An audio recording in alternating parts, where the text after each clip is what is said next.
आज जो जालंधर में नतीजे आए हैं वो इस बात का प्रमाण है कि पंजाब की जनता आज भी आम आदमी पार्टी, अरविंद केजरीवाल जी और भगवंत मान जी के कामों पर भरोसा करती है। जो विशाल बहुमत मिला है ये इस बात का संकेत है कि पंजाब में जो काम हो रहा है वो जनता उसकी सराहना कर रही है, उसको एप्रिशिएट करती है। दो तीन महत्वपूर्ण राजनीतिक इससे इन्फ्रेंसेस निकलते हैं। सबसे पहला कि ये जो आजकल राजनीति चल रही है कि पैसे से या पावर से या किसी भी प्रकार के प्रभाव से एक पार्टी से चुनने के बाद दूसरी पार्टी में चले जाना, और ये जो गंदी राजनीति की जो श्रृंखला चल रही है, इसमें उन सभी लोगों को ये संदेश है कि ऐसे मत करो। जनता कभी भी गद्दारों को इस तरीके से, जो जनता के मतों के साथ गद्दारी करेगा उसको जनता दोबारा प्यार नहीं देगी, अपना आशीर्वाद नहीं देगी। तो मेरा बड़े उदार दिल से, उदार मन से उन सबको ये सलाह है जो भी आज के समय में इस राजनीतिक परिस्थिति को फ़ायदा उठाने की सोचते हैं कि यहाँ चले जाओ, ये कर लो, वो कर लो। ये चलता नहीं है, ये बड़ा क्षणिक होता है। ऐसे एक क्षणिक सुख के लिए आप अपनी राजनीतिक करियर बर्बाद मत करिए। दूसरा इसमें महत्वपूर्ण इन्फ्लुएंस ये है भारतीय जनता पार्टी के लिए। इस देश ने, देश के इतिहास और संस्कृति को अगर आप उठाकर देखेंगे तो कोई भी गद्दार या कोई भी ऐसा पक्ष या पार्टी द्वेष, गुंडागर्दी, तानाशाही, इन हथियारों का जब भी उपयोग किया है वो ज़्यादा समय तक चला नहीं है, वो जनता उसको ज़्यादा समय तक चलने नहीं देती है।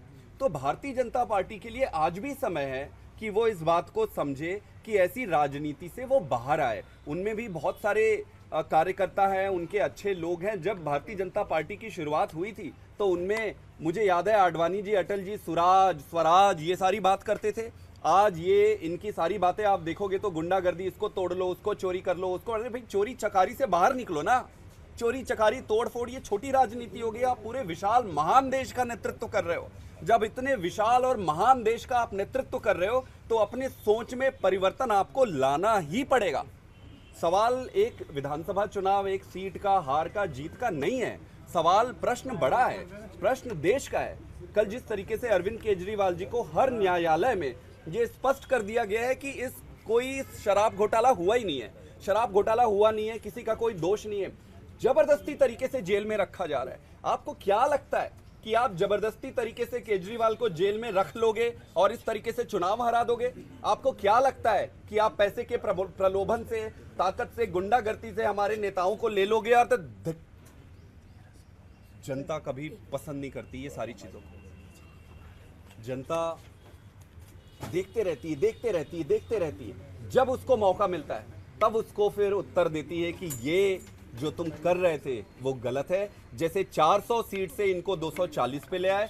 आज मेरा इनको सुझाव है, मैं बड़ा छोटा और साधारण ऑर्डिनरी आदमी हूँ, लेकिन मुझे इस देश से बहुत प्यार है, मुझे बहुत प्यार है इस देश से। हम सबको, हमारी पार्टी का जन्म ही इसी आधार पर हुआ था कि ऐसी राजनीति भारतीय जनता पार्टी को नहीं करनी चाहिए और भाजपा के सभी नेताओं को बैठना चाहिए और उनको बैठ के ये तय करना चाहिए कि ये जो दो लोग उस भाजपा को बर्बाद कर रहे हैं उनको अपनी पार्टी को बचाना चाहिए।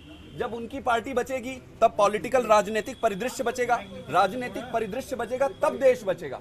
तो जालंधर का नतीजा, और 13 सीटों पर मेरे ख्याल से चुनाव हुए थे जिसमें से लगभग 12 सीटों पर इंडिया अलायंस जीती है। ये इस बात का प्रत्यक्ष प्रमाण है कि जनता बहुत उदार दिल की है। यहाँ प्यार से आप जीत सकते हो। गुंडागर्दी और दादागिरी का सिर्फ अंत, नियति, खात्मा ही है। जो बात आप गुंडागर्दी की कर रहे हैं, यही वजह है 13 में से एक आना? मेरे ख्याल से कई सारे कारण होते हैं राजनीति में, लेकिन मोटा मोटा जो नजरिया जो मुझे लग रहा है वो ये लग रहा है कि तानाशाही और गुंडागर्दी जनता कभी पसंद नहीं करती।